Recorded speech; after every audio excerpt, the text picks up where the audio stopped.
नमस्ते बच्चों, हम लोग पढ़ रहे हैं कक्षा 8 मल्हार पुस्तक।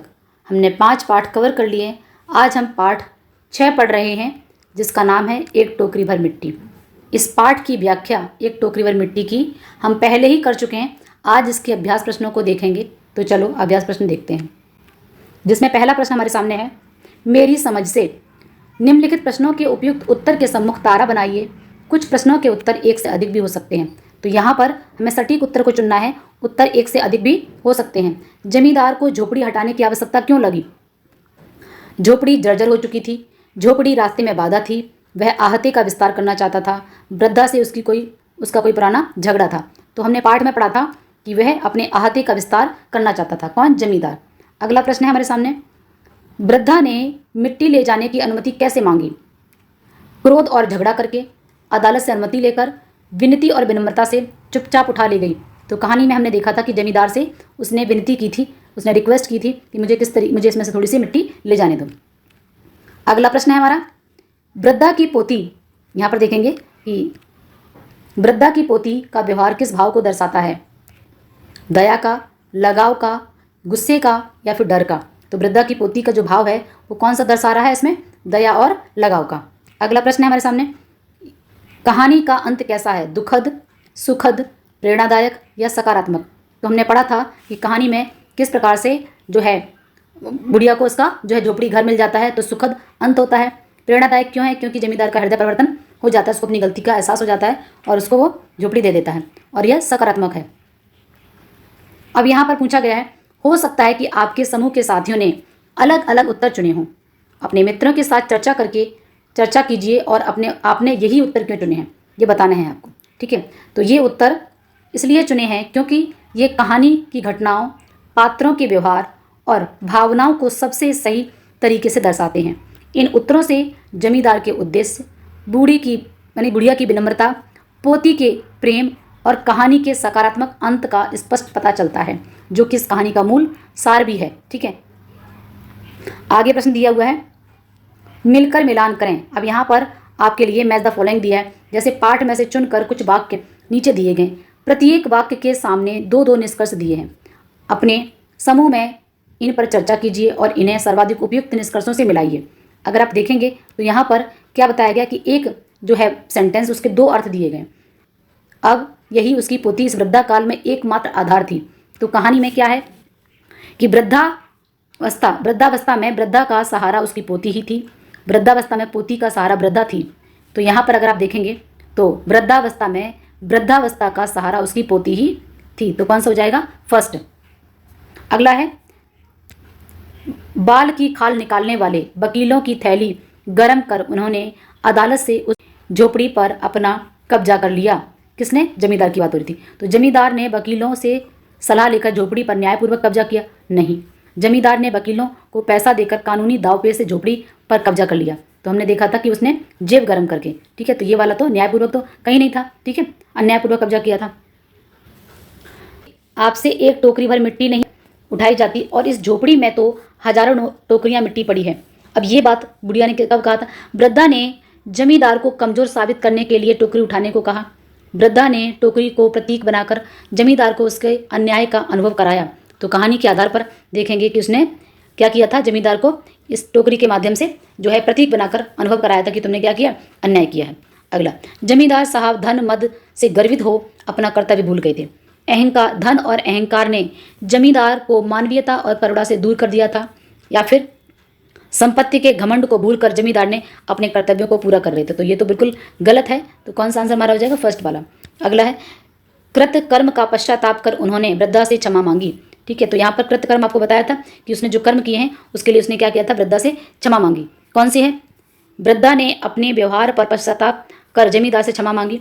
अपने द्वारा किए अन्याय पर पश्चाताप कर जमींदार ने क्षमा मांगी। तो क्षमा किसने मांगी थी? जमींदार ने मांगी थी, वृद्धा ने नहीं मांगी थी। ये गलत है। अगला है, उसका भार आप जन्म भर कैसे उठा सकेंगे? ये बात वृद्धा ने बोली थी। वृद्धा ने प्रतीकात्मक रूप से कहा कि अन्याय का नैतिक भार उठाना आसान नहीं है। दूसरा है, वृद्धा ने जमींदार की उम्र और शक्ति पर व्यंग करते हुए यह बात कही थी। तो ये बिल्कुल भी गलत है। ये वाला आपका सही है। कृपा करके इस टोकरी को जरा हाथ लगाइए जिससे कि मैं उसे अपने सिर पर धर लूं। ये वृद्धा ने बोला था तो क्या बोला था कि वृद्धा ने चतुराई से जमींदार को शर्मिंदा करने की योजना बनाई थी। वृद्धा ने टोकरी उठाने में सहायता के लिए जमींदार से विनम्र निवेदन किया था। तो विनम्र निवेदन किया था। अगला है, उसने पुरानी बातों का स्मरण हुआ और उसकी आंखों से आंसू की धारा बहने लगी। अब ये कब हुआ था? झोपड़ी में प्रवेश करते ही वृद्धा पुराने दिनों के कारण भावुक हो गई थी। झोपड़ी में जाकर वृद्धा डर गई और जमींदार उसे फिर से बाहर निकाल देगा और रोने लगी। नहीं, ऐसा नहीं था। उसे अपनी पुरानी बातें जो है उस झोपड़ी से उसकी यादें जुड़ी हुई थी, इसीलिए वह भावुक हो गई और वह रोने लगी। नेक्स्ट प्रश्न है हमारे सामने। अब अपने मित्रों के उत्तर से अपने उत्तर मिलाइए और चर्चा कीजिए कि आपने कौन से निष्कर्ष को चुना है और क्यों चुना है। तो यहाँ पर जैसा कि दो प्रश्न थे, दो उत्तर थे, तो हमने एक उत्तर को चुना है। हो सकता है कि आपने भिन्न उत्तर चुने हो, तो क्यों चुने, हमने उत्तर क्यों चुने हैं, इस पर डिस्कस कर लेते हैं। मैंने वे निष्कर्ष चुने जो पाठ के भाव और घटनाओं को सही तरीके से व्यक्त करते हैं। ये निष्कर्ष पात्रों के स्वभाव, उनके विचार और कहानी के मुख्य संदेश को स्पष्ट करते हैं। इससे पाठ की सीख और उद्देश्य को आसानी से समझा जा सकता है, इसलिए हमने इन उत्तरों को चुना है। जैसा कि पाठ में जो घटनाएं थी, भाव थे, उन्हीं सबको देखते हुए पात्रों के जो स्वभाव थे, उसके आधार पर दो जो निष्कर्ष दिए थे, उनमें से हमने सटीक निष्कर्ष को चुना है। अगला प्रश्न हमारे सामने है, पंक्तियों पर चर्चा। पंक्तियों पर चर्चा यानी कि हमारे सामने कुछ पंक्तियां दी गई हैं, उनको ध्यान से देखेंगे। पाठ से चुनकर कुछ पंक्तियां नीचे दी गई हैं, इन्हें ध्यानपूर्वक पढ़िए और इन पर विचार कीजिए। आपको इनका क्या अर्थ समझ में आया, अपने विचार अपने समूह में साझा कीजिए और लिखिए। जैसे पहली पंक्ति यहाँ पर दी गई है कि आपसे एक टोकरी भर मिट्टी नहीं उठाई जाती और इस झोपड़ी में तो हजारों टोकरियां मिट्टी पड़ी है, उसका भार आप जन्म भर कैसे उठा सकेंगे। ये वृद्धा ने किससे बोला था? जमींदार से बोला था। तो देखेंगे इसका उत्तर हम लोग। वृद्धा ने यह पंक्ति जमींदार को उसकी गलती समझाने के लिए कही थी। उसका अर्थ है कि जो एक टोकरी मिट्टी नहीं उठा सकता, वह हजारों टोकरियों का भार कैसे उठाएगा। इससे जमींदार को अपनी गलती का एहसास हुआ और यह वृद्धा की समझदारी को भी दिखाता है। अगला प्रश्न है, अगली पंक्ति हमारे सामने है, जमींदार साहब पहले तो बहुत नाराज हुए, पर जब वह बार बार हाथ जोड़ने लगी और पैरों पर गिरने लगी तो उनके भी मन में कुछ दया आ गई। किसी नौकर से न कहकर आप ही स्वयं टोकरी उठाने को आगे बढ़े। ज्यों ही टोकरी को हाथ लगाकर ऊपर उठाने लगे, त्यों ही देखा कि यह काम उनकी शक्ति से बाहर था। तो इसमें देखेंगे कि जमींदार पहले गुस्सा हुए, पर वृद्धा की विनती से उनका दिल पिघल गया। उन्होंने खुद टोकरी उठाने की कोशिश की पर असफल रहे। इससे उन्हें अपनी गलती और कमजोरी का भी एहसास हुआ। इस तरीके से हम इसके अर्थ को लिख सकते हैं। अगला प्रश्न हमारे सामने है, सोच विचार के लिए। पाठ को पुनः ध्यान से पढ़िए, पता लगाइए और लिखिए। यहाँ पर फिर से कुछ प्रश्न आपके लिए दिए गए हैं। जैसे पहला प्रश्न दिया हुआ है कि आपके विचार से कहानी का सबसे प्रभावशाली पात्र कौन है और क्यों। तो यहाँ देखेंगे सबसे प्रभावशाली पात्र कौन है? वृद्धा। ये वृद्धा थोड़ा सा देख लेंगे, ये वृद्धा है। अपनी बुद्धि, धैर्य, आत्मसम्मान से बिना हिंसा किए अन्याय का प्रतिरोध करती है। एक टोकरी मिट्टी को प्रतीक बनाकर वह जमींदार को उसकी गलती का एहसास करा देती है, इसीलिए वही सबसे प्रभावशाली पात्र लगी। तो यहाँ पर आप पोती को लिख सकते हो, जमींदार को लिख सकते हो, ठीक है, या फिर जो बताया गया वृद्धा, जैसे कहानी के अनुसार तो वृद्धा ही सबसे प्रभावशाली पात्र है। किस प्रकार से बिना लड़ाई झगड़े के, बिना हिंसा किए हुए उन्होंने किस तरीके से जमींदार का हृदय परिवर्तन कर दिया। अगला क्वेश्चन इसमें दिया हमारे लिए, वृद्धा की पोती ने खाना क्यों छोड़ दिया था। कि जैसा कि वो मिट्टी लेने के लिए गई थी वृद्धा, क्योंकि बेटी ने क्या कर दिया था, खाना पीना छोड़ दिया था। उसे अपनी पुरानी झोपड़ी से गहरा लगाव था। घर छिन जाने के दुख में उसने कहा कि वह केवल अपने घर की रोटी खाएगी, इसलिए उसने खाना पीना छोड़ दिया था। नेक्स्ट प्रश्न है, जमींदार ने झोपड़ी पर कब्जा कैसे किया। क्या किया था उसने झोपड़ी पर? वह वकीलों की मदद और पैसे के प्रभाव से अदालत में अपने पक्ष में फैसला करवाकर कानूनी पेचों के सहारे झोपड़ी पर कब्जा कर लिया था। अगला प्रश्न हमसे पूछा गया है, महाराज क्षमा करें, तो एक विनती है। जमींदार साहब के सिर हिलाने पर उसने कहा। यहाँ जमींदार द्वारा सिर हिलाने की किस क्रिया का अर्थ क्या है? इस क्रिया का क्या अर्थ है, क्यों बोला गया है? तो यहाँ पर देखेंगे जमींदार के सिर हिलाने का अर्थ है, क्या मतलब है इसका? उन्होंने वृद्धा की विनती सुनने की सहमति दी। यह दर्शाता है कि वे उसकी बात सुनने को तैयार हैं। हालांकि पहले वह नाराज था। वह एक छोटा सा संकेत था कि जमींदार का मन थोड़ा सा नरम हो रहा था। तो यहाँ कहने का मतलब है कि यहाँ पर इस पूरी कहानी में कुछ अंश जो है वो दिखाते हैं कि जमींदार का हृदय भी थोड़ा सा नरम था या वह थोड़ा सा पिघल गया था। अगला प्रश्न है हमारे सामने, किसी नौकर से न कहकर आप ही स्वयं टोकरी उठाने आगे बढ़े। यहाँ जमींदार के व्यवहार में परिवर्तन का आरंभ दिखाई देता है। पहले जमींदार का व्यवहार कैसा था, इस घटना के बाद उसके व्यवहार में क्या परिवर्तन आया। पहले जमींदार का व्यवहार अहंकारी था और क्रूर था। वह वृद्धा की भावनाओं की परवाह किए बिना झोपड़ी पर कब्जा करना चाहता था। इस घटना के बाद वृद्धा की विनम्रता और दुख ने उसके मन में दया जगा दी थी। वह स्वयं टोकरी उठाने को तैयार हुआ, जो उसके व्यवहार में बदलाव को दिखाता है। बदलाव की जो है एक तरीके से शुरुआत है। अगला प्रश्न हमारे सामने, उन्होंने वृद्धा से क्षमा मांगी और उसकी झोपड़ी वापस दे दी। जमींदार ने ऐसा क्यों किया? जमींदार ने यह इसलिए किया क्योंकि उसे अपनी गलती का एहसास हो गया। वृद्धा की बातें और टोकरी की घटना ने उसे समझाया कि उसका अन्याय सही नहीं है। पछतावा होने पर उसने वृद्धा से माफ़ी मांगी और झोपड़ी लौटा दी। अगला प्रश्न है, यदि वृद्धा की पोती जमींदार से स्वयं बात करती तो वह क्या कहती? पोती कहती, महाराज, हमारी झोपड़ी हमें वापस दे दीजिए। यह हमारा घर है जहाँ मेरे माता पिता की यादें हैं। मैं इसके बिना नहीं रह सकती। कृपया हमें बेघर ना करें। आप इसके अलावा और भी बना सकते हो, क्योंकि ये कल्पना करने के लिए बोला गया है। अनुमान करो कि और क्या हो सकता था। ठीक है, यदि आप जमींदार की जगह होते तो क्या करते?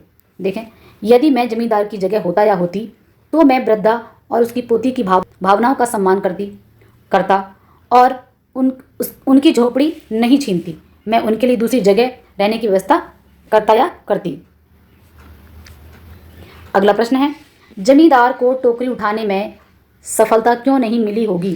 ठीक है, तो यहाँ पर है, जमींदार को टोकरी उठाने में सफलता इसलिए नहीं मिली होगी क्योंकि वृद्धा ने टोकरी को प्रतीकात्मक रूप से भारी बनाया था, जो उसके अन्याय का नैतिक बोझ दर्शाता है। यह उसकी अंतरात्मा को झकझोरने के लिए था कि आप वो जो है क्या कर रहा है, गलत कर रहा है। अगला है, झोपड़ी में तो हजारों टोकरियां मिट्टी पड़ी है। यहाँ केवल मिट्टी की बात की जा रही है या कुछ और बात भी छिपी है? मिट्टी की बात का प्रतीक हो सकती है मिट्टी के बहाने वृद्धा ने क्या कहना चाहती है। तो यहाँ पर संकेत के तौर पर दिया गया है। तो देखेंगे, यहाँ मिट्टी केवल मिट्टी नहीं है, बल्कि वृद्धा और उसकी पोती के घर, यादों और भावनाओं का प्रतीक है। वृद्धा कहना चाहती थी या है कि झोपड़ी छीनने का नैतिक बोझ बहुत भारी है, जिसे जमींदार जीवन भर नहीं उठा सकता। अगला प्रश्न है, यह कहानी आज से लगभग 125 साल पहले लिखी गई थी। इस कहानी के आधार पर बताइए कि भारत में स्त्रियों को किन किन चुनौतियों का सामना करना पड़ता होगा। कहानी के आधार पर उस समय भारत में स्त्रियों को कई चुनौतियां झेलनी पड़ी थी, जैसे सामाजिक असमानता, पुरुष प्रधान समाज में कमजोर स्थिति, संपत्ति और घर पर अधिकार न होना, विधवाओं और अनाथों को समाज में सम्मान और सहायता न मिलना, आर्थिक निर्भरता, कानूनी दांवपेच में कमजोर होना आदि समस्याओं को महिलाओं को उस समय झेलना पड़ता था। अगला प्रश्न हमारे सामने, बदली कहानी। अभी हमने अनुमान और कल्पना करके लिखा है। अब बताया गया कि कहानी बदल जाकर, मान लो जैसे कल्पना कीजिए कि कहानी कैसे आगे बढ़ेगी। ठीक है, यदि जमींदार टोकरी उठाने से मना कर देता, पहले सिचुएशन दूसरी दी गई थी, अभी कहानी में बोला गया कि मान लीजिए कि जमींदार अगर मना कर देता तो क्या होता है। अगर जमींदार टोकरी उठाने से मना कर देता तो वह गुस्से में वृद्धा को वहाँ से भगा देता। वृद्धा उदास होकर वहाँ से चली जाती और अपनी पोती को मिट्टी नहीं दे पाती, क्योंकि उसे मिट्टी से क्या बनाना था, चूल्हा बनाना था। पोती और दुखी होकर बीमार पड़ जाती। शायद पड़ोस के लोग जमींदार की बुराई करते और उसे दबाव में झोपड़ी वापस करनी पड़ती या देनी पड़ती। ऐसा हो सकता था, या आप भी बना सकते हो कि और क्या क्या हो सकता था। यहाँ पर भी एक तरीके से आपको कल्पना करनी है। ठीक है, आपको इमेजिन करना है कि कैसे कैसे हो सकता है। अगला, यदि जमींदार टोकरी उठा लेता तो क्या होता? पहले नहीं उठा लेता, अगर उठा लेता तो क्या होता? अगर जमींदार टोकरी उठा लेता तो वह अपनी ताकत दिखाने के लिए खुश होता, लेकिन वृद्धा कहती, अगर एक टोकरी का बोझ इतना भारी है तो झोपड़ी का भार कैसे संभालोगे? जमींदार शर्मिंदा होता और सोचता कि उसने गलत किया। अंत में वृद्धा से वह माफ़ी मांगकर झोपड़ी को लौटा देता। अगला प्रश्न है, यदि जमींदार मिट्टी देने से मना कर देता तो क्या होता? अगर जमींदार मिट्टी देने से मना कर देता तो वृद्धा रोती हुई चली जाती। पोती का हाल और बिगड़ता, वह बीमार पड़ जाती। वृद्धा को पड़ोसिन से मदद मांगनी पड़ती। शायद लोग जमींदार के खिलाफ शिकायत करते और उसे मजबूरी में मिट्टी देनी पड़ती। ऐसा भी हो सकता था। आगे, यदि जमींदार एक स्त्री होता तो क्या होता? अगर जमींदार एक स्त्री होता तो शायद वह वृद्धा की दुख भरी बात सुनकर जल्दी दया दिखाता, क्योंकि वह स्त्री है ना, उसकी भावनाओं को समझ सकता था। वह टोकरी उठाने की कोशिश करती और असफल होने पर वृद्धा की मदद करती। हो सकता कि वह झोपड़ी वापस दे देती, क्योंकि स्त्री होने के नाते वृद्धा की भावनाएं वह जल्दी से समझ पाती। अगली पंक्ति हमारे सामने, कि यदि पोती जमींदार से अपनी झोपड़ी वापस मांगती तो क्या होता? अगर पोती जमींदार से झोपड़ी मांगती तो वह रोते हुए कहती, महाराज, यह मेरा घर है, मेरे माता पिता की यादें यहाँ हैं, कृपया इसे हमें लौटा दें। जमींदार उसकी मासूमियत देखकर पिघल जाता और झोपड़ी को वापस दे देता। ऐसा हो सकता था। अगला है, अपने समूह के साथ इनमें से किसी एक स्थिति को चुनकर चर्चा कीजिए। इस बदली हुई कहानी को मिलकर लिखिए। जैसे हम लोगों ने भी बहुत सारी सिचुएशन को किया था, अब उन सबको बोला गया सब लोग डिस्कस करें और फिर बदली हुई कहानी कैसी हो सकती थी। जैसे हमने समूह में यदि पोती जमींदार से अपनी झोपड़ी वापस मांगती, स्थिति चुनी, हमने मिलकर इस बदली हुई कहानी को लिखा। एक दिन वृद्धा की पोती जमींदार के पास गई। वह रोते हुए बोली, महाराज, ये झोपड़ी हमारा घर है, मेरे माता पिता यहाँ मरे हैं और मेरी दादी का सहारा है यही है, कृपया इसे हमें लौटा दें, वरना मैं और दादी दुखी रहेंगे। जमींदार ने उसकी आंखों में आंसू देखे और उसका छोटा चेहरा देखकर दया आ गई। वह बोला, बच्ची, तुम सही कहती हो, मैंने गलती की है। फिर उसने वृद्धा को बुलाया और कहा, मैं तुम्हारी झोपड़ी वापस देता हूँ, तुम यहाँ खुश रहो। वृद्धा और पोती खुशी से झोपड़ी में लौट आई और फिर से अपने घर में रोटी पकाने लगी। जमींदार ने सीखा कि बच्चों और बूढ़ों का दुखी देखकर मन बदलना चाहिए। जमींदार से हमने सीखा। हमने सोचा कि पोती की मासूमियत जमींदार को जल्दी समझा सकती थी और यह कहानी का सुखद अंत होता, तो हमने इसमें बच्ची के सहारे इस कहानी को बदल के लिखा है। की और की में अंतर बताना है। यहाँ पर हम व्याकरण के प्रश्न जो हैं वहाँ पर पहुँच गए हैं। जैसे यहाँ पर एक की दिया है और एक की दिया है, केवल मात्रा का अंतर है, लेकिन दोनों के अर्थ में बहुत बड़ा अंतर है। एक छोटी की है, जैसे हम देखते हैं ये, और एक बड़ी है। दोनों में क्या अंतर है, कब इसका प्रयोग करते हैं। तो चलिए, इससे भरोसा है कि वह रोटी खाने लगेगी। यहाँ की एक संयोजक के रूप में प्रयोग हुआ है। संयोजक का अर्थ होता है मिलाने वाला। संयोजक शब्दों और वाक्यों को जोड़ने के लिए प्रयोग किए जाते हैं। यह हमें बताता है कि क्या कहा गया है, क्या सोचा गया है और क्या देखा गया है आदि। अब यहाँ थोड़ा सा समझ लीजिए कि संयोजक का मतलब यहाँ पर क्या बताया जा रहा है कि जोड़ना, योजक जिसे आप बोलते हो, ठीक है। किसी शब्दों को जोड़ना है, वाक्य को जोड़ना है, दो उपवाक्यों को जोड़ना है। तो यहाँ पर ये हमें बता रहा है कि अब इससे भरोसा है कि, मतलब उसको और आगे जोड़कर इस वाले सेंटेंस को, इस ये जो बात कही गई है इसके आगे की व्याख्या जब तक आप ये नहीं कहोगे ये समझ में नहीं आएगा कि क्या कहा जा रहा है, क्या सोचा जा रहा है, क्या कहा जा रहा है, क्या देखा जा रहा है। उसी प्रकार से यहाँ पर देखिए कि जमींदार के महल के पास एक गरीब अनाथ वृद्धा की झोपड़ी थी। अब यहाँ की है संबंध सूचक, का की के, ठीक है। संबंध का की के अधिकरण में पर जो आप पढ़ते हो कारक चिन्ह, उसी में आता है की। यानी कि यहाँ लिखा ना वृद्धा की झोपड़ी, कि झोपड़ी का संबंध किससे है, वृद्धा के साथ। इसका प्रयोग संज्ञा या सर्वनाम के किसी अन्य शब्दों के साथ संबंध बताने के लिए प्रयोग किया जाता है। यह संबंध कारक है। और यहाँ पर देखिए इसका क्या बताया गया कि यह संयोजक शब्दों और वाक्यों को जोड़ने का काम करता है, जो कि हमें बताता है कि क्या कहा गया है, क्या सोचा गया है और क्या देखा गया है। तो दोनों में बहुत अंतर है, लेकिन यहाँ छोटा सा अंतर है, छोटी और बड़ी की मात्रा का। लेकिन जब वाक्य में प्रयोग करते हैं तो एक अंतर हमें दिखाई देता है। जैसे यहाँ पर यह संबंध बताने के लिए और ये वाक्य में जोड़कर उसकी और आगे की जो व्याख्या उसको क्लियर करता है। जैसे यहाँ पर देखिए, अब आपको लगाने हैं, वृद्धा ने कहा, कौन सी आएगी की, वृद्धा ने कहा। जैसे क्या कहा गया है, क्या सोचा गया, क्या देखा गया। तो आप बताइए कि इसमें कौन सी की आएगी। वृद्धा ने कहा कि, क्या कहा गया है, क्या कहा कि वह झोपड़ी को लेने नहीं आई है। तो यहाँ पर क्या कहा गया, समझ में आ गया। दूसरा है वह अपनी पोती की चिंता में दुखी हो गई। अब पोती का संबंध, ठीक है, यहाँ पर है ना, किससे है कि वो चिंता ना हो जाए। तो यहाँ पर की आएगा, की नहीं होगा, वह अपनी पोती की नहीं होगा, ये वाला करेक्ट है। अब इसी तरीके से सेंटेंस और भी दिए हैं जहां आपको सॉल्व करना है। जैसे यहाँ पे देखिए, वृद्धा ने प्रार्थना की, अब दो यहाँ पर आएंगे, ऐसा नहीं है। देखो, वृद्धा ने प्रार्थना की टोकरी को जरा हाथ लगाइए। इसी प्रकार से पोती हमेशा कहती थी कि वह अपने घर में ही खाना खाएगी। झोपड़ी की मिट्टी से वृद्धा चूल्हा बनाना चाहती थी। उसे विश्वास था कि मिट्टी का चूल्हा देखकर पोती खाना खाने लगेगी। वृद्धा की आंखों से आंसुओं की धारा बहने लगी। तो यहाँ पर दोनों में ही की और की बड़ी आएगी। उसने यह सोचा कि, अब देखो क्या कहा गया, क्या सोचा गया। तो इस तरीके से यहाँ पर आएगी कि झोपड़ी से मिट्टी ले जाकर चूल्हा बनाऊंगी। वृद्धा के मन की पीड़ा, तो यहाँ पर आपकी बड़ी है, पीड़ा उसकी बातों में झलक रही थी। जमींदार इतने लज्जित हुए कि टोकरी उठाने की बात मान ली। उस झोपड़ी की हर दीवार वृद्धा की यादों से भरी थी। तो इस तरीके से हमने की और की का अंतर समझ लिया है। आगे देखेंगे, यहाँ पर क्या दिया, मुहावरे दिए हमें। मुहावरे में पूछा गया है कि बाल की खाल निकालने वाले वकीलों की थैली गर्म कर उन्होंने अदालत से झोपड़ी पर अपना कब्जा कर लिया। इसी में हमें इन्होंने क्या किया है, ये तो उन्होंने एक सेंटेंस बना के इस वाक्य में मुहावरों की पहचान करके उन्हें रेखांकित कीजिए। जैसे यहाँ बाल की खाल निकालना, वकीलों की थैली गर्म करना, ठीक है। अपने इस तरीके से यहाँ पर जो हमें मुहावरे पहचानना है और पहचानने के बाद उनका क्या करना है, वाक्य प्रयोग करना है। तो देखेंगे हम लोग, जैसे यहाँ पर दिया है, बाल की खाल, बाल की खाल दिया तो यहाँ पर निकालने वाले का मतलब होता है वकील बहुत छोटी छोटी बातों को बहुत बड़ा चढ़ाकर पेश करते हैं। जैसे आप देखेंगे यहाँ पर, देखिए दोबारा से मैं समझाती हूँ उस चीज़ को कि बाल की खाल निकालना, जैसे अक्सर आपने देखा होगा घरों में या आपस में कभी छोटी छोटी बात हो जाती है, उस छोटी सी बात को कोई बहुत ज़्यादा खींचता है, बात में से बात निकालता रहता है, तो उसे हम कहते हैं क्या बाल की खाल निकाल रहे हो, है ना। कि छोटी सी बात है उसको वकील ऐसे ही करते हैं, वो छोटी छोटी बात को क्या करते हैं उसी में से बात निकालते हैं, फिर दूसरी बात, फिर तीसरी बात, इस तरीके से, ठीक है। अब क्या है दूसरा इसमें दिया थैली गर्म करना, जो कि हमने यहाँ पे पढ़ा था, एक तरीके से क्या रिश्वत देना। जमींदारों ने वकीलों को बहुत सारा पैसा दिया था, अर्थात उनको रिश्वत दी बहुत सारा पैसा देकर, जिससे कि वो अपना जो वकील है दांव पे चल के गलत तरीके से भी, वकील लोग क्या करते हैं सही को गलत, गलत को सही भी कर सकते हैं, इतना उनके पास तर्क होता है। नेक्स्ट प्रश्न, बाल शब्द से जुड़े निम्नलिखित मुहावरों का प्रयोग करते हुए वाक्य बनाइए।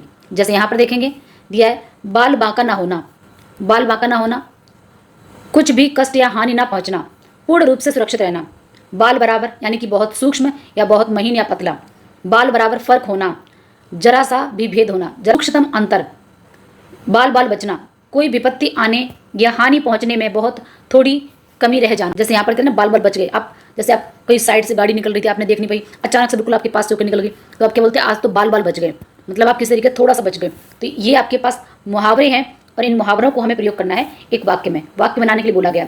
तो जो मैं आपको वाक्य दे रही हूँ, इसके अलावा आप भी कोशिश करेंगे एक एक सेंटेंस बनाने की। जैसे पहला मुहावरा हमारे पास बाल बांका ना होना, बाल बांका ना होने का मतलब क्या होता है देखेंगे, जैसे कुछ भी कष्ट या हानि ना पहुंचना, कहते बाल बांका ना कर पाओगे तो हमारा, है ना, पूर्ण रूप से सुरक्षित रहना। अब ये तो हमारा इसका ये है हमारा मुहावरा, ये उसका अर्थ है, ठीक है, ये इसका अर्थ है और ये इसका क्या हो जाएगा वाक्य हो जाएगा। इस तरीके से आप पहले मुहावरा देखेंगे फिर उसका अर्थ। तो इसके 3 अर्थ हैं, कुछ भी कष्ट या हानि ना पहुंचा पाना, पूर्ण रूप से सुरक्षित रहना, ठीक है, सुरक्षित रहना। तो यहाँ पर वृद्धा की झोपड़ी में आग लगने वाली थी लेकिन बारिश की वजह से बाल बांका ना हुआ। तो इस तरीके से आप भी एक सेंटेंस बनाएंगे। अगला है हमारे पास दूसरा यहाँ पर दिया है बाल बराबर, यानी कि बहुत सूक्ष्म। जैसे आप देखेंगे सर के बाल देखा आपने कितना महीन कितना छोटा होता है, तो यानी कि बहुत पतला, बहुत कम, बहुत महीन, बहुत सूक्ष्म। ये तुम्हारा क्या हो गया अर्थ हो गया और ये मुहावरा है, ये है इसका वाक्य। तो इसी तरीके से आप भी एक एक सेंटेंस बनाएंगे। जमींदार की सोच में बाल बराबर दया थी जो बाद में दिखाई दी। जैसे कि पूरे कहानी में पढ़ा था हमने किस तरीके से कि उसको जरा भी उस वृद्धा पर दया नहीं आ रही थी, लेकिन जब वो गिड़गिड़ाई, उसने रिक्वेस्ट की कि मेरी जो है टोकरी को थोड़ा सा उठा दो, तब थोड़ा सा दिखाई दिया कि हाँ उसने उस टोकरी को हेल्प करने के लिए उठाया। तो जरा सी दया थी, बहुत कम दया थी। अगला मुहावरा देखेंगे कि बाल बराबर फर्क होना, यानी कि जरा सा भी भेद होना, ठीक है, बहुत जरा सा भेद होना, सूक्ष्मतम अंतर। जैसे यहाँ पर ये तो इसका अर्थ हो गया, फिर से ये हो गया हमारा मुहावरा नंबर 3 और ये क्या हो गया इसका वाक्य। जैसे वृद्धा और जमींदार की सोच में बाल बराबर फर्क था, यानी कि बहुत मामूली सा, बहुत कम, लेकिन दोनों का दुख एक जैसा था। आप देखिए आगे बाल बाल बचना, बाल बाल बचने में देखेंगे कोई विपत्ति आने या हानि पहुंचाने में बहुत थोड़ी कमी रह जाना, यानी कि बाल बाल बचना, बहुत विपत्ति आते आते बच गई, बहुत नाम मात्र की। अब यहाँ पे फिर से एक वाक्य बनाया, आप लोग भी कोशिश करेंगे एक एक सेंटेंस लिख के दिखाएंगे। जमींदार की गलती से वृद्धा अपनी झोपड़ी को खोने से बाल बाल बच गई, क्योंकि अंतिम में देखा हमने कहानी में किस तरीके से जमींदार को अपनी गलती का एहसास हुआ और उन्होंने झोपड़ी को वापस कर दिया। नेक्स्ट प्रश्न यहाँ देखिए, नीचे दिए गए वाक्यों को ध्यानपूर्वक पढ़िए। अभी हमने देखे थे मुहावरे, अभी हम क्या देख रहे हैं वाक्य देख रहे हैं। जैसे यहाँ पर देखिए, इस झोपड़ी में एक टोकरी भर मिट्टी लेकर उसी का चूल्हा बनाकर रोटी पकाऊंगी। इस झोपड़ी में से एक टोकरी भर मिट्टी लेकर उसी का चूल्हा बनाकर रोटी पकाई। इस झोपड़ी में से एक टोकरी भर मिट्टी लेकर उसी का चूल्हा बनाकर रोटी पका रही हूँ। अब ध्यान से देखिए, यहाँ पर पकाऊंगी, पकाई और पका रही हूँ। तो जैसा कि हम टेंस में देखते हैं, टेंस में क्या होता है, टेंस में क्या प्रेजेंट, पास्ट और फ्यूचर। उसी तरीके से हिंदी में क्या होता है वर्तमान काल, भविष्य काल और भूतकाल, ये 3 काल होते हैं। जिसका सामान्य तौर पर जो हम देखते हैं, अगर गा गी गे आ जाता है, गी गे, तो ये क्या हो जाता है भविष्य काल का। इसी तरीके से अगर है हैं, ये क्या हो जाता है वर्तमान काल का। और था में क्या हो जाता है था, थी, थे, ये सामान्य तौर पर हम देखते हैं कि भूतकाल का होता है। लेकिन इसके अलावा भी क्रिया को हमें कैसे पहचानना है, अगर हम देखेंगे इसके अलावा क्रिया कैसे पहचानेंगे, तो यहाँ पर आप देखेंगे सेंटेंस कि क्रिया आपकी वर्तमान काल में हो रही है या क्रिया आपकी पास्ट में हो चुकी है या क्रिया होने वाली है, ठीक है। यहाँ रेखांकित शब्दों से पता चलता है कि कार्य के होने का समय काल है, यानी कि जो समय है वही काल है, वही टेंस है। क्रिया के जिस रूप से यह पता चले कि कोई कार्य कब हुआ है, हो रहा है, होने वाला है, उसे ही हम काल कहते हैं। मुख्य रूप से ये कितने होते हैं 3 भेद होते हैं, फिर इसके हम अलग अलग और पार्ट पढ़ते हैं, जैसे वर्तमान काल के भेद, भूतकाल के भेद और भविष्य काल के भेद। तो यहाँ भूतकाल यह बताता है कि कार्य हो चुका है, यहाँ पर समाप्त, ये समाप्त होने की बात हो रही, वर्तमान में चल रहा है, ठीक है, और ये होगा, समय आने वाला, ये होगा भविष्य में। तो इस तरीके से हम पहचानते हैं इसको। देखेंगे इसके नेक्स्ट क्वेश्चन को। अब यहाँ देखिए आप क्या दिया है कि नीचे दिए गए वाक्यों को वर्तमान और भविष्य काल में बदलिए। यानी कि आपको एक वाक्य दे दिया गया है, आपको बोला गया कि वर्तमान भविष्य में, यानी कि मैं टेंस चेंज करना है। तो प्रश्न दिया है वह गिड़गिड़ाकर बोली। तो अब हमें पहले तो ये पहचानना आना चाहिए कि गिड़गिड़ाकर बोली, ये जो वाक्य है वो वर्तमान का है, भविष्य का है या भूतकाल का है। तो मैं आपको बता दूं कि आ, ई और ए जब इस तरीके की क्रिया के साथ में, मुख्य क्रिया के साथ में ये जो आते हैं मात्राएं आ जाती हैं, तो ये भूतकाल की होती है। जरूरी नहीं कि आपको था मिले। जैसे आप देखेंगे यहाँ पर मैं आपको दोबारा से बताती हूँ, जैसे मैंने बोला है आई, ठीक है, इसी प्रकार से आया, आया और आए, तो ये तीनों ही क्या है, हमारे भूतकाल की हैं क्रियाएं। तो हमें जब वाक्य पहचानना आ गया है कि ये भूतकाल का है, तो फिर हमें क्या करना है, इसमें क्या पूछा गया है कि हमें चेंज करना है वर्तमान काल में। तो अभी हम बात कर रहे थे कि जब है हो या चल रहा है समय, वो क्या हो जाएगा, वर्तमान काल। तो वर्तमान काल में वह गिड़गिड़ा कर बोल रही है, ठीक है, यहाँ पर आगे जो यहाँ पर इसी तरीके भविष्य काल में देखेंगे वह गिड़गिड़ा कर बोलेगी, ठीक है, ये अभी हुआ नहीं, होगा। श्रीमान ने आज्ञा दे दी, अभी मैंने आपको बताया था कि आ, ई और ए अगर क्रिया में है तो ये पास्ट की क्रिया होती है, ठीक है, भूतकाल की होती है। जैसे वर्तमान में इसको बदलना है वर्तमान में, तो उसने श्रीमान आज्ञा दे रहे हैं, और भविष्य काल में क्या होगा, श्रीमान आज्ञा देंगे। उसी प्रकार से यहाँ देखिए उसकी आंखों से आंसू की धारा बहने लगी, तो ये ई आ गया, ठीक है, तो ये भूत का है। वर्तमान में देखेंगे उसकी आंखों से आंसू की धारा बह रही है, भविष्य काल में क्या होगा कि उसकी आंखों से आंसू की धारा बहेगी। इसी प्रकार से और सेंटेंस हमारे सामने, जमींदार साहब को अपने महल का अहाता उस झोपड़ी तक बढ़ाने की इच्छा हुई थी, तो हुई आ गया ई, पास्ट में है, वर्तमान में बदलना है, तो क्या हो जाएगा, जमींदार साहब को अपने महल का अहाता उस झोपड़ी तक बढ़ाने की इच्छा हो रही है। भविष्य काल में क्या होगा कि इच्छा होगी, ठीक है। इसी प्रकार से यहाँ पर देखेंगे कि झोपड़ी वापस दे दी, तो वर्तमान काल में वे वृद्धा से क्षमा मांग रहे हैं और उसकी झोपड़ी वापस दे रहे हैं। भविष्य काल की बात करें तो वृद्धा से क्षमा मांगेंगे, ठीक है, मुख्य क्रिया के साथ, और वह वापस देंगे। तो गागी गे भविष्य काल में है, रहा रही रहे हैं, ये हमारे चल रहा समय वर्तमान होगा, और अगर पूर्ण हो चुका है तो पास्ट हो जाएगा। अगला प्रश्न हमारे सामने दिया है वचन की पहचान। तो हमारे लिंग वचन काल ये हमारे व्याकरण में, तो यहाँ पर हमने काल पढ़ लिया है, ठीक है। अब वचन देख रहे हैं, तो वचन में क्या है, उनके मन में कुछ दया आ गई, इनकी आंखें खुल गई। तो ध्यान से देखेंगे यहाँ पर क्या है, इस तरीके से लिखा है खुल गई, और ये क्या है, गई। तो दोनों में क्या अंतर है, केवल ये हमें अनुस्वार का अंतर है, लेकिन वाक्य में अंतर है। नॉर्मल हम देखते हैं कि सामान्य तौर पर हिंदी में दो प्रकार के वचन होते हैं। कितने होते हैं, दो वचन होते हैं, एक वचन और दूसरा बहुवचन, ठीक है। संस्कृत में तीन वचन होते हैं, लेकिन हिंदी में दो वचन होते हैं। जब हम एक वचन की बात करते हैं तो जब एक होता है तो हम एक वचन लगाते हैं, और एक से अधिक जब हो जाते हैं तो बहुवचन बन जाता है, सिंगुलर और प्लूरल बन जाता है। सिंगुलर मतलब एक वचन, प्लूरल मतलब बहुवचन। लेकिन हमारी हिंदी भाषा ऐसी भाषा है जहाँ पर एक वचन होते हुए भी अगर आदर सूचक है तो क्या बन जाएगा, वो बहुवचन। जैसे पिताजी आ रहा है, नहीं, क्या हो जाएगा, पिताजी आ रहे हैं, गुरुजी पढ़ा रहे हैं। अब इसमें यहाँ पर जो अंतर है उसी के लिए हमें वचन की पहचान करनी है। अभ्यास प्रश्न दिए से देखेंगे, जैसे ऊपर दिए गए रेखांकित शब्दों में क्या अंतर है और क्यों है, आपस में चर्चा करके पता लगाइए। आपने ध्यान दिया होगा कि शब्द में अनुस्वार भर का अंतर उसके अर्थ में अंतर ला देता है। नीचे दिए गए रिक्त स्थानों में उपयुक्त शब्द भरिए। वृद्धा झोपड़ी के भीतर गई या गई, तो हमने कहानी के आधार पर देखेंगे तो यहाँ पर गई आएगा, ठीक है। वृद्धा गिड़गिड़ाकर बोली, बोली नहीं बोली। पोती ने खाना पीना छोड़ दिया है, उसकी आंखों से आंसू की धारा बहने लगी थी नहीं है। उसने अपनी टोकरी मिट्टी से भर ली और बाहर ले आई। झोपड़ी में बसी पुरानी यादों, ठीक है, वृद्धा को पुरानी यादें वृद्धा को रुला गई। अब देखो यादें क्या बहुवचन है, तो यादों के लिए गई, यानी कि उसकी बहुत सारी यादें, एक नहीं थी, मेमोरी उसकी बहुत सारी थी, तो रुला गई। पाठक देख सकते हैं, यहाँ पर बहुवचन आ गया, कि कैसे एक छोटी सी टोकरी ने बड़े बदलाव ला दिए हैं, ठीक है। तो इस तरीके से हमने एक वचन और बहुवचन में अंतर देख लिया। नेक्स्ट प्रश्न हमारे सामने दिया है, कहानी की रचना करनी है। यह सुनकर वृद्धा ने कहा, महाराज नाराज ना हो तो। इस पंक्ति में लेखक ने जानबूझकर वृद्धा की कही हुई बात को अधूरा छोड़ दिया है। बात को अधूरा छोड़ने के लिए ये जो आपको साइन दिखाई दे रहा है, जैसे उद्धरण चिन्ह बोलते हैं हिंदी में, और अंग्रेजी में इन्वर्टेड कॉमा बोलते हैं, का उपयोग किया गया है। इस प्रकार के वाक्यों और प्रयोगों से कहानी का प्रभाव बढ़ जाता है। अनेक बार कहानी में नाटकीयता लाने के लिए भी इस प्रकार का प्रयोग किया जाता है। आपको इस कहानी में ऐसी अनेक विशेषताएं दिखाई देंगी, उन्हें अपने समूह के साथ मिलकर ढूंढिए और उनकी सूची बनाइए। इस कहानी की कुछ विशेषता नीचे दी गई हैं, उनके उदाहरण कहानी से चुनकर लिखिए। तो विशेषता ऑलरेडी यहाँ पर दे दी गई हैं, हमें केवल उनके उदाहरण उसमें चुनने हैं। देखिए, जैसे यहाँ पर पहला दिया है प्रश्नोत्तर शैली। प्रश्नोत्तर से प्रश्न से ही पता चल रहा है कि जहाँ पर प्रश्नोत्तर किया गया उसका भार आप जन्म भर कैसे उठा सकेंगे, यह प्रश्न जमींदार को सोचने के लिए मजबूर करता है। तो यहाँ पर क्वेश्चन मार्क लगाए, आप देख पा रहे हैं, ठीक है, क्वेश्चन मार्क लगा, इसलिए ये क्या होगी, प्रश्नोत्तर शैली होगी। दूसरा क्या है, वर्णनात्मक शैली। उसकी आंखों से आंसू की धारा बहने लगी। अब ये इन्वर्टेड कॉमा आपको दिख रहा है, डबल इन्वर्टेड कॉमा, तो ये क्या है, एक तरीके से वर्णन किया जा रहा है। लेखक ने जगह और भावनाओं का ऐसा चित्र खींचा कि पाठक दृश्य को देख सकता है। उसकी आंखों से आंसू, ऐसे लग रहा है कि आप उस चीज को फील कर पा रहे हो। यह वृद्धा की भावना को साफ दिखाई देता है। भावनात्मक रूप से देखेंगे, कहानी में करुणा, पछतावा, प्रेम जैसे गहरे भाव दिखाई दे रहे। कृत कर्म का पछतावा कर उन्होंने वृद्धा से क्षमा मांगी। जमींदार का ये पछतावा क्या है, एक भावना है। पछतावा क्या है, भाववाचक संज्ञा है। उसी प्रकार से संवादात्मक, महाराज, संवाद मतलब बातचीत होना। महाराज कृपा करके आज्ञा दीजिए कि इस टोकरी में मिट्टी ले जाऊं।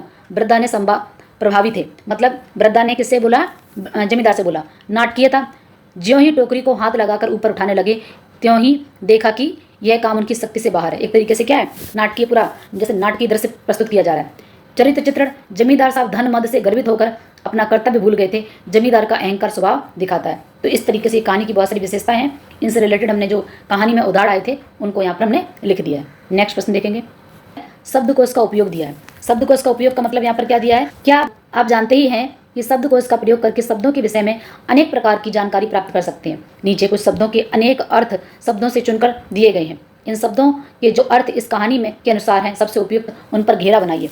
वैसे तो शब्दों के अनगिनत अर्थ होते हैं, बहुत सारे शब्द होते हैं जिनके जरूरी नहीं कि मैं हर शब्द का अर्थ पता ही हो, लेकिन कहानी के अनुसार हम कोशिश करेंगे कि जो उपयुक्त अर्थ है, जिसे हम बोलते हैं अनेकार्थी शब्द। शब्द एक, अर्थ अनेक, और एक मतलब जैसे हम हिंदी में पढ़ते हैं अनेकार्थी शब्द, तो वही अनेकार्थी शब्द यहाँ पर बताया गया है कि अनेकार्थी श्रीमान के सब प्रयत्न निष्फल हुए।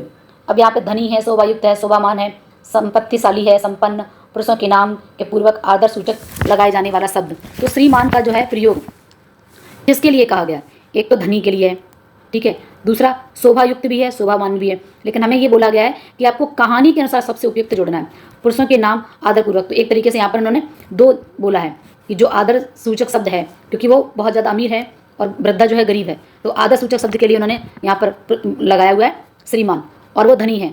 शोभायुक्त भी वैसे अर्थ होता है, शोभावान भी होता है, शक्तिशाली और संपन्न। तो कहानी में यहाँ पर हम देख सकते हैं कि संपन्न भी हैं, धनी भी हैं और पुरुष, वैसे इसके ये भी अर्थ हो सकते हैं। आगे है, पतोह भी एक 5 वर्ष की कन्या को छोड़कर चल बसी। अब यहाँ पर कन्या के हमें और सब देखने, कन्या एक राशि का भी होता है, जैसे आप देखते ना अलग अलग, तुला राशि, कन्या राशि, तो एक राशि का भी नाम है, लड़की का भी। तो यहाँ पर कहानी में लड़की के लिए है, ठीक है, और यहाँ कोई कहानी में ऐसा नाम नहीं दिया है कि उसकी राशि के लिए है, और दूसरा अविवाहित लड़की, बच्ची है छोटी, तो ये दो हम अर्थ लगा सकते हैं। वैसे ये भी अर्थ होता है, एक राशि का भी नाम है। नेक्स्ट दिया है हमें महल। तो महल के लिए देखेंगे, महल में क्या क्या होता है, एक तो जो जमींदार थे वो बहुत बड़ा उनका मकान जो था, तो यहाँ पर देखेंगे कि राजा या रईस आदि के रहने का बहुत बड़ा या बढ़िया मकान, तो ये एक तरीके से जिसे हम क्या कह सकते हैं, राजमहल, ठीक है। तो राजमहल भी हो सकता है। अंतःपुर की यहाँ कोई चर्चा नहीं कही गई है, ना ही पत्नी के लिए उतरने की जगह, तो यहाँ पर केवल हम इस पर टिक लगाएंगे। जमाने में देखेंगे, काल कि कई जमाने बीत गए, तो आप सुनते हो ना कई युग, अवधि, तो यहाँ पर इस कहानी के आधार पर देखेंगे तो कहानी में क्या है, एक तो काल है, कोई बहुत समय से है, बहुत अधिक समय से वो लोग यहाँ पर रह रहे हैं। उसने बताया कि मेरे पति पुत्र सभी इसी झोपड़ी में रहे हैं, ठीक है। संसार जगत से कोई मतलब, राज्यकाल से कोई मतलब नहीं, अवधि से कर सकते हो कि समय के लिए आया, ठीक है। अतिकाल यानी कि बहुत लंबे समय से, तो ये हो गया। यही उसकी पोती, इसमें यहाँ पे या आधार देखें, यही उसकी पोती इस वृद्धा काल में एकमात्र आधार है। तो आधार का मतलब क्या हो गया, सहारा हो गया, ठीक है। आलंबन भी होता है, ये नाटक पात्र, यहाँ पे ऐसा कुछ वैसे होता है, पात्र का भी होता है, लेकिन यहाँ पर कोई अर्थ नहीं है ऐसा। आश्रय है, ठीक है, आश्रय देने वाला है, तो ये हो गया, या पालन करने वाला है। तो इस तरीके से हमने इसको देख लिया कि यहाँ पर आपको मैच द फॉलोइंग करनी है, यानी कि पंक्तियाँ दी गई हैं, उन पंक्तियों के आपको भाव मैच करने हैं। भाववाचक संज्ञा जैसा कि हम पढ़ते आए हैं, ठीक है, जिसमें हम इमोशंस की बात करते हैं, यानी कि फीलिंग। अब यहाँ पर देखो दिया हुआ है पहला, अगर हम प्रश्न की बात करें, वह लज्जित होकर कहने लगा, नहीं यह टोकरी हमसे ना उठाई जाएगी। किसकी बात कर रहे हैं इनमें से, आपको देखना है किस भाव की बात हो रही है, ममता स्नेह की, दुख पीड़ा की, या किसकी। तो यहाँ पर देखेंगे लज्जा और पछतावा की बात हो रही है, तो अब इस तरीके से मैच कर लेंगे। अगला दिया हुआ है, वृद्धा के उपयुक्त वचन सुनते ही उसकी आंखें खुल गईं। तो यहाँ पर आंखें खुल गईं, कौन से भाव की बात हो रही है, यहाँ पर देखो ध्यान से देखेंगे तो ये बोध और आत्मज्ञान की बात हो रही है, यानी कि आंखें खुल जाने का मतलब दिमाग में आ जाना, समझ आ जाना, आत्मज्ञान की बात कर रहे हैं। अगला है उसके मन में कुछ दया आ गई। दया आ गई तो कौन सा भाव आ रहा है? ये करुणा और दया का। यहाँ देखिए, ये करुणा और दया का भाव आ जाएगा। अगला दिया हुआ है कि इससे भरोसा है कि वह रोटी खाने लगेगी। वृद्धा अपनी पोती के लिए बोल रही है कि इससे भरोसा है कि वो क्या करने लगेगी? रोटी खाने लगेगी। तो इनमें से देखिए आप छांटिए जरा, कौन सा होगा इमोशंस, किसकी बात कर रहे हैं? ये भरोसा है, यानी कि ये आस्था और विश्वास की बात कर रहे हैं। अगला है महाराज क्षमा करें तो एक विनती है। अब विनती की बात कर रहे हैं तो विनती किसमें होगा? यहाँ पर देखिए विनम्रता और विनय की बात कर रहे हैं। अगला है अब यही उसकी पोती इस वृद्धावस्था की एकमात्र आधार थी। तो किसके लिए बोल रहे हैं? ये ममता और स्नेह की बात कर रहे हैं। अगला दिया है जमींदार साहब धन मद से गर्वित होकर अपना कर्तव्य भूल गए थे। तो धन मद से गर्वित होना, धन मद की बात कर रहे हैं तो किसकी बात हो रही है? अहंकार और घमंड की बात हो रही है। अगला दिया है उस झोपड़ी में उसका मन ऐसा लगा कि बिना मरे वहाँ से वह नहीं निकलना ही नहीं चाहती थी। तो किसकी बात हो रही है? ये हो रही है, आप इसमें देखिए छांटिए, जुड़ाव की बात हो रही है। उसे अपनी पूर्व स्थिति की दया आ जाती तो मारे दुख के फूट फूट कर वह रोने लगती है। किसकी बात हो रही है? दुख और पीड़ा की। तो यहाँ पर देखिए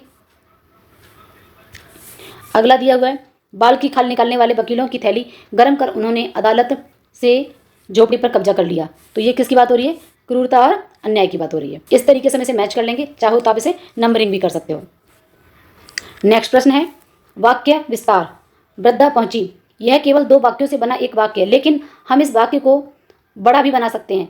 वह वृद्धा हाथ में एक टोकरी लेकर वहां पहुंची।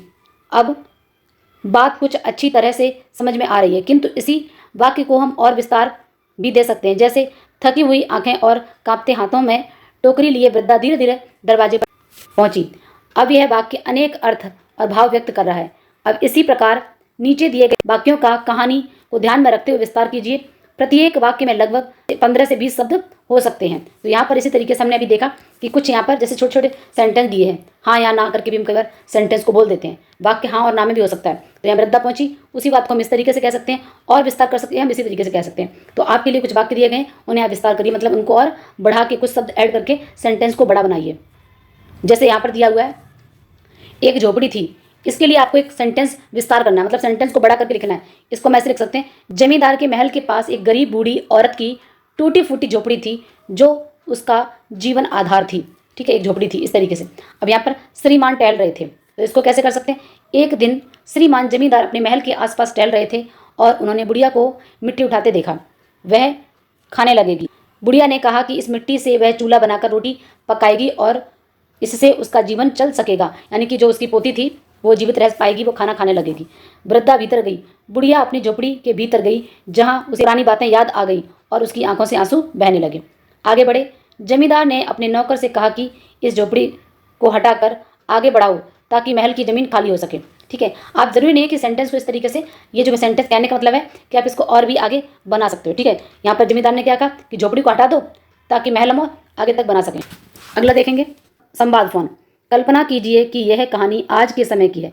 जमींदार वृद्धा की पोती को समझाना चाहते हैं कि वह जिद छोड़ दे और भोजन कर ले। उसने पोती को फ़ोन किया। अपनी कल्पना से दोनों की बातचीत लिखिए, यानी कि आमने सामने नहीं है, फ़ोन पर दोनों का संवाद दिखाया। संवाद मतलब क्या होता है? बातचीत। ठीक है, 2 लोगों के बीच में बातचीत संवाद कहलाती है। तो यहाँ पर किस किस के बीच में बात होनी है? जमींदार के बीच में और पोती के बीच में। मान लीजिए फ़ोन करके बोल रहे हैं, तो कैसे होगा? जमींदार फ़ोन पे कह रहे, बेटी तुम लोग ये झोपड़ी छोड़ क्यों नहीं देते? मैं तुम्हें अच्छा खाना और कपड़े दिलवा दूंगा। बुढ़िया की पोती, जमींदार साहब हमें सिर्फ खाना कपड़े नहीं चाहिए, हमें अपना घर चाहिए। जमींदार, लेकिन यह तो महल की ज़मीन पर है, तुम लोग कहीं और क्यों नहीं चले जाते? बुढ़िया की पोती क्या कहेगी? यह झोपड़ी ही हमारा सहारा है, यहीं दादी ने जीवन बिताया है, इसे छोड़ना हमारे लिए संभव नहीं है। जमींदार कुछ सोचकर, अच्छा मैं इस बारे में फिर विचार करूँगा। तो इस तरीके से फ़ोन पर जो बातचीत है उसके बारे में, आज के समय के बारे में लिख सकते हैं। यहाँ पर यह संवाद हमारे हिंदी भाषा में क्या होता है? एक लेखन होता है। ठीक है, उसी में लिखा जाता है संवाद, चाहे बातचीत के थ्रू फ़ोन पर करो चाहे आमने सामने करो। अगला दिया है कल्पना कीजिए कि जमींदार और उसका कोई मित्र वृद्धा की झोपड़ी हथियाने के बारे में मोबाइल पर लिखित संदेशों द्वारा चर्चा कर रहे हैं। मित्र उसे समझा रहा है कि वह झोपड़ी ना हड़पे। उसकी इस लिखित चर्चा को अपनी कल्पना से भाव मुद्रा इमोजी के साथ बनाइए। ठीक है, अब यहाँ पर क्या बताया गया कि आपको इमोजी, जैसे आजकल हम देखा होगा मैसेज में ठीक है, इमोजी बना देते हैं। मित्र, इस विचार को छोड़ दो, तुम्हें आखिर किस बात की कमी है? ठीक है, जमींदार गुस्से में, मुझे तुमसे उपदेश नहीं सुनना। ठीक है, इस तरीके से।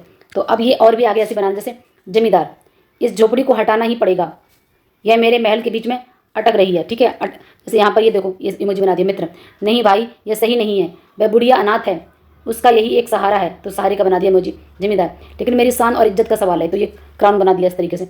असली शान दूसरों की मदद करने में है, ना कि उनका घर छीनने में है। ठीक है, जैसे इमोशंस, दिल, हार्ट बना दिया कि हाँ भाई आप किसी के लिए दयावान है। कुछ सोचकर, तुम सही कह रहे हो, मैं इस झोपड़ी को रहने दूंगा। अगला प्रश्न है पोती की भावनाएं। मेरी पोती ने खाना पीना छोड़ दिया। कहानी में वृद्धा की पोती एक महत्वपूर्ण पात्र है, भले ही उसका उल्लेख केवल एक दो पंक्तियों में ही हुआ। कल्पना कीजिए कि आप ही वह पोती हैं। आपको अपने घर से बहुत प्यार है। अपने घर को बचाने के लिए जिला अधिकारी को एक पत्र लिखिए। तो यहाँ पर आपको एक पत्र जो हम पढ़ते हैं, औपचारिक पत्र और अनौपचारिक पत्र। इसी में दूसरा प्रश्न है, मान लीजिए कि वृद्धा की पोती दैनंदिनी डायरी लिखा करती थी। कहानी की घटनाओं के आधार पर कल्पना कीजिए कि उसने अपनी डायरी में क्या लिखा होगा। पोती के स्थान पर रखते हुए दैनंदिनी यानी कि डायरी का उदाहरण लिखिए। तो यहाँ पर अभी जैसा हमने राइटिंग सेक्शन की बात की, एक तो हमने अभी किसकी बात की, संवाद की बात की है। राइटिंग सेक्शन हिंदी में जो कि आपका एक संवाद हो गया।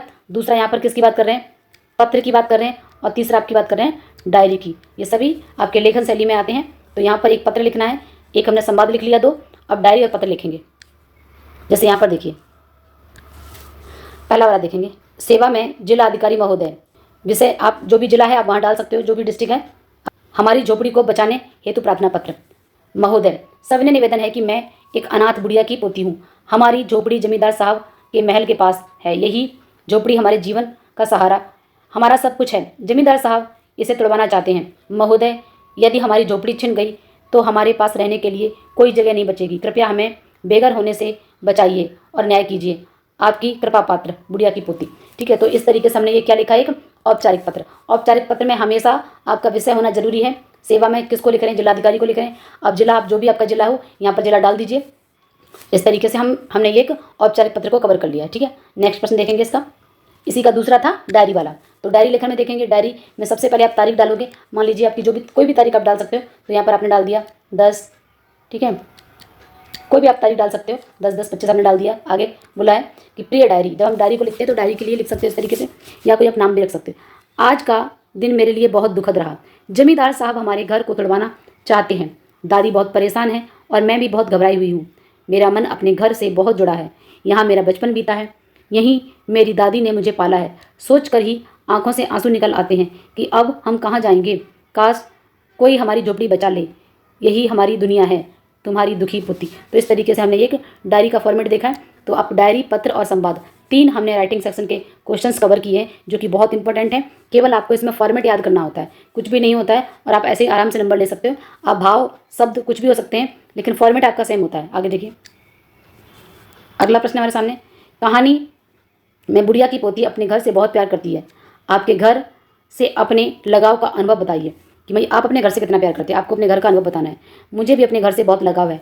मेरे घर में मेरा परिवार, मेरे खिलौने, मेरी बहुत सी प्यारी यादें जुड़ी हुई हैं। घर ही वह जगह है जहाँ मैं सबसे सुरक्षित और सुखी महसूस करती हूँ या करता हूँ। इसलिए अपने घर के बिना जीवन अधूरा लगता है। जैसे बुढ़िया की पोती ने अपने घर का लगाव बताया, उसी प्रकार से आप भी अपने घर का लगाव। अगला प्रश्न है, क्या कभी आपको किसी स्थान, वस्तु या व्यक्ति से इतना लगा हुआ है कि उसे छोड़ना मुश्किल लगा हो? अपना अनुभव साझा कीजिए। तो यहाँ पर देखिए, हाँ, मुझे अपने विद्यालय और दोस्तों से बहुत लगाव है। जब छुट्टियों में स्कूल बंद हो जाता है तो मुझे अपने दोस्तों, शिक्षकों की बहुत याद आती है। इसी तरह जब मैं किसी प्रिय मित्र से लंबे समय तक नहीं मिल पाता तो मन उदास हो जाता है। अगला प्रश्न है, कहानी में जमींदार अपने किए पर पछता रहा है। क्या आपने कभी किसी को उनके किए पर पछताते हुए देखा? उस घटना के बारे में बताइए। यह भी बताइए कि उस पछतावे में क्या परिणाम निकला। हाँ, मैंने देखा, कभी कभी लोग गुस्से में दूसरों से बुरा व्यवहार कर बैठते हैं और बाद में पछताते हैं। एक बार मेरे मित्र ने गलती से अपने छोटे भाई को डांट दिया था। बाद में उसे अपनी गलती का एहसास हुआ और उसने भाई से माफ़ी मांगी। परिणाम यह हुआ कि दोनों के बीच प्यार और बढ़ गया। तो इस तरीके से ये लिख के दिया मैंने आपको। आप भी ऐसा अपना कोई घटना लिख सकते हो। अगर घटना नहीं है रियल की तो आप काल्पनिक घटना भी लिख सकते हो। क्या, यहाँ पर पूछा, क्या कभी ऐसा हुआ है कि आपने कोई काम गुस्से या अहंकार में किया हो और बाद में पछतावा हो? फिर आपने क्या किया? उस अनुभव से आपने क्या सीखा? मतलब क्या आपके साथ ऐसा हुआ है कभी? हाँ, एक बार मैंने गुस्से में अपनी बहन से ज़ोर से बात कर दी थी। बाद में मुझे पछतावा हुआ कि मैंने उससे माफ़ी मांगी। इस घटना से मैंने सीखा कि गुस्से में हमें कभी भी गलत शब्द नहीं बोलने चाहिए। धैर्य और विनम्रता से काम लेना ही सही रास्ता है, ठीक है? तो इस तरीके से हम कर सकते हैं। आप भी अपना कोई घटना जो है उसको लिख सकते हैं। क्या आपने किसी के साथ ऐसा अन्याय देखा, पढ़ा या सुना है? उसके बारे में बताइए। जैसे यहाँ पर न्याय और समानता की बात हो रही है। हाँ, मैंने अखबार में पढ़ा था कि कुछ गरीब लोगों की झोपड़ियाँ ज़बरदस्ती तोड़ दी गई थी, जबकि वे वर्षों से वहाँ रह रहे थे। यह उनके साथ बहुत बड़ा अन्याय था। इसी तरह कभी कभी स्कूल में भी देखा है कि कुछ बच्चों के साथ भेदभाव किया जाता है। ऐसे अन्याय समाज में असमानता की ओर इशारा करते हैं। समाज में या फिर कहीं पर भी आप इस तरीके का न्याय या फिर समता देखते हो तो उसके बारे में आपको बताना है। तो यहाँ प्रश्न दिया था कि क्या आपने किसी के साथ अन्याय होते देखा है? अगला है, ऐसी परिस्थितियों से निपटने के लिए आप क्या क्या कर सकते हैं? आपके आसपास के लोग क्या क्या कर रहे हैं? तो देखिए, हम अन्याय के खिलाफ आवाज़ उठा सकते हैं, पीड़ित लोगों की मदद कर सकते हैं, कानून और प्रशासन की सहायता ले सकते हैं। आजकल तो बहुत सारे कानून हैं, हम उस कानून की सहायता से, कानून की हेल्प से हम उसकी मदद कर सकते हैं कि लोगों को जागरूक करके अन्याय और भेदभाव को सहना भी गलत है। आप मेरे आसपास के लोग भी एकजुट होकर समर्थन कर सकें और सही पक्ष में खड़े हो सकें। इसी का अगला प्रश्न देखेंगे। सच्ची शक्ति दया और न्याय में है। इस कथन पर अपने विचार लिखिए। देखिए, सच्ची शक्ति केवल बल या धन में नहीं आती, बल्कि दया न्याय से आती है। जब हम दूसरों के साथ न्याय दया का व्यवहार करते हैं तो हमें वास्तविक सम्मान और प्रेम मिलता है। दया न्याय से समाज में शांति समानता बनी रहती है। इसीलिए सही मायनों में वही व्यक्ति शक्तिशाली है जो कमजोर की मदद करता है और सबके साथ न्याय करता है। अगला प्रश्न दिया है, घर घर की कहानी। क्या आपको अपने घर की कहानी पता है? उसे कब बनाया गया है, उसे कैसे बनाया गया है, उसे बनाने के लिए कैसे कैसे प्रयास किए गए? चलिए अपने घर की कहानी की खोजबीन करते हैं। तो यहाँ पर हर घर की कहानी कोई ना कोई कहानी होती है कि वो कहाँ से आए, कैसे बसे, क्या हुआ। तो मेरे घर की कहानी, हमारा घर लगभग 25 साल पहले बनाया गया था। मेरे दादाजी ने बनाया था। उन्होंने इसके लिए ज़मीन खरीदी और फिर परिवार के सभी लोगों की मदद से घर बनवाने का काम शुरू किया। घर बनाने में मजदूर, राजमिस्त्री और बढ़ई की कड़ी मेहनत लगी। पहले नींव डाली गई, फिर दीवारें खड़ी की गई, उसके बाद छत डाली गई। घर को मजबूती से बनाने के लिए ईंट, सीमेंट, बालू, लोहे का उपयोग किया गया। तो जैसे कि सामान्य तौर पर एक घर के बारे में बात हो रही है, वही बताया गया कि कैसे कैसे आज हम सब उसी घर में रहते हैं। ये हमारे लिए केवल रहने की जगह नहीं है, बल्कि हमारी यादों और संस्कारों का प्रतीक है। इसमें हमारी मेहनत, प्यार और अपनापन बसा हुआ है। तो इस तरीके से अगर आपको अपने घर की कहानी पता है तो लिख सकते हो, नहीं पता है तो अपने पेरेंट्स की भी हेल्प ले सकते हो। अदरवाइज आप ये कहानी भी लिख सकते हो, ठीक है। चलिए आगे देखते हैं। अगला प्रश्न दिया है, अपने घर के बड़े बूढ़ों से उनके बचपन के घरों के बारे में साक्षात्कार कीजिए। आज आप जिस घर में रह रहे हैं उसमें वे कब से रह रहे हैं, इसमें आने के पीछे क्या कहानी है, इसके बारे में भी बातचीत कीजिए। कक्षा में अपनी अपनी कहानियाँ साझा कीजिए। तो यहाँ पर आपको साक्षात्कार मतलब इंटरव्यू, एक लेने वाला सामने कोई भी होता है, सामने ये दो जिस प्रकार से संवाद करते हैं उसी प्रकार से आपका इंटरव्यू भी होता है। जैसे पहला प्रश्न क्या किसी ने यहाँ पर किसके लिए बोला गया कि आपको ही अपने घर के बड़े बूढ़ों से करना है। यह घर कब बनाया गया था? आपने दादाजी से किससे पूछा? लगभग 25 साल पहले बनाया गया था। घर बनाने का विचार किसने किया था? घर बनाने का विचार मेरी दादी जी ने किया था। घर बनाने में किन किन लोगों ने योगदान दिया? राजमिस्त्री, मजदूर, परिवार के सभी सदस्यों का सहयोग। तो ये इंटरव्यू की तरह यानी कि एक तरीके से संवाद ही होता है। अब यहाँ पर घर बनाने में किन किन सामग्रियों का उपयोग किया गया था? ईंट, सीमेंट, बालू, पत्थर, लोहे का इस्तेमाल किया गया था। घर बनाने के बाद परिवार ने कैसा महसूस किया? घर बनाने के बाद सबने बहुत खुशी मनाई और उसमें पूजा की गई। क्या इस घर से जुड़ी कोई खास याद है? हाँ, घर बनाने के बाद पूरे परिवार ने एक साथ पहला त्योहार मनाया जो आज भी यादगार है। तो इस तरीके से हम अपने घर की कहानी ये साथ बड़े बूढ़ों के साथ संवाद कर सकते हैं। न्याय और करुणा से जुड़ी सहायता। बाल की खाल निकालने वाले वकीलों की थैली गर्म कर उन्होंने अदालत में झोपड़ी पर कब्जा किया। कहानी के इस प्रसंग को ध्यान में रखते हुए नागरिक शिकायत प्रक्रिया के विषय में जानकारी प्राप्त कीजिए। इसके बारे में अपने घर और आसपास के लोगों को भी जागरूक कीजिए।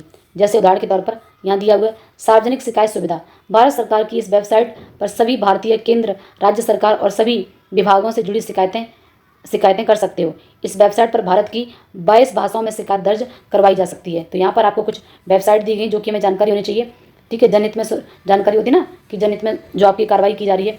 एक ये है, यहाँ पर एक और दी गई है। इसमें आप राज्य के हों, केंद्र सरकार के हों, कहीं के भी हों, तो आप इंटरनेट पर या किसी तरीके से आप अपनी जो भी किसी तरीके का न्याय देख रहे हैं कुछ देख रहे हैं तो आप उस वेबसाइट पर अपनी जो है जानकारी को साझा कर सकते हो। इसी प्रकार से यहाँ पर भी और भी कुछ वेबसाइट दी गई तो आप देख सकते हैं, जो कि हम सबको पता होनी चाहिए। अगला यहाँ पर दिया है आज की पहेलियाँ हैं। जैसे नीचे कुछ दिए गए अक्षर हैं, उनसे जोड़कर आपको क्या बनानी है, पहेली बनाए। एग्जाम्पल के तौर पर दिया है ट अ ट क, ये जो दिया है ट क र ई ओ, तो क्या हो जाएगा, टोकरी। उन्होंने दिया है उदाहरण के तौर पर। इसी तरीके से आपको भी बनाना है। यहाँ पर दिया है कुछ, तो ये क्या बन जाएगा, याद। इस तरीके से एक शब्द और दिया है यहाँ पर, वकील है, इसका क्या बन जाएगा, झोपड़ी, और इसका क्या बनेगा, जमींदार। और ये मैंने आपके लिए छोड़ा है, आप मुझे कमेंट सेक्शन में लिखिए, इसका आंसर बताएंगे कि इस वाली पहेली का क्या आंसर होगा। अब यहाँ पर कुछ और भी दी हुई जानकारी है, जैसे खोजबीन के लिए। हमारे देश में हजारों सालों से कहानियाँ सुनी सुनाई जाती रही हैं। सैकड़ों सालों पहले कहानी लिखी गई कहानियों की पुस्तकें आज भी उपलब्ध हैं। ऐसी ही एक अद्भुत पुस्तक हितोपदेश यहाँ पर दिया है, ठीक है। आज भी विश्व के लिए क्या है, एक मनोरंजन और ज्ञान प्राप्त करने का उद्देश्य से पढ़ाई जाती है। अपने पुस्तकालय से हितोपदेश की कहानियों की पुस्तक खोज कर पढ़िए और इसकी कोई एक कहानी को कक्षा में सुनाइए। तो हितोपदेश की बहुत ही शिक्षाप्रद अच्छी कहानियाँ हैं। आपको बोला गया कि हितोपदेश की कोई एक कहानी आपको याद करनी है, अपनी लाइब्रेरी से बुक ले सकते हो, इंटरनेट से पढ़ सकते हो, और फिर उसे कक्षा में आपको सुनाना है। उम्मीद है कि आपको प्रश्न समझ में आए होंगे। मिलते हैं अगले वीडियो में, तब तक के लिए धन्यवाद।